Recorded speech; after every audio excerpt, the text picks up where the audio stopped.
13 ноября в Кукмаре прошел турнир по хоккею с шайбой в честь памяти начальника Кукмарского РОВД полковника милиции Ревката Хайрутдинова. На торжественном открытии присутствовали глава Кукмарского района Сергей Дмитриев, глава Сабинского района Раис Миниханов, начальник отдела МВД Кукмарского района Равиль Нургалиев и семья Ревката Хайрутдинова. Жители нашего района очень любят, ценят спорт, и созданы все условия для того, чтобы заниматься.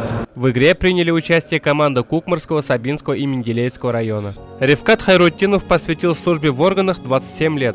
Сотрудники МВД с теплотой и добрыми словами вспоминали своего начальника. В детстве, когда я была маленькая, папа был очень спортивным человеком и каждый год организовывал для своих сотрудников выездные игры по волейболу.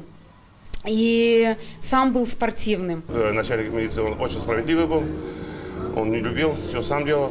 Высокий, здоровый, боксер. Я сегодня пришла болеть за ВКР, за ветеранов, потому что я сама ветеран МВД.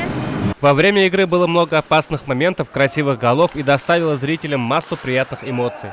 По итогам игры первое место заняла команда Тимирхан, второе ВКХ, третье Метеор. Руслан Мубаракшин, Айсулу Мухамедзянова, Марат Сабирзянов, Азат Нигматуллин. Новости Татарстана.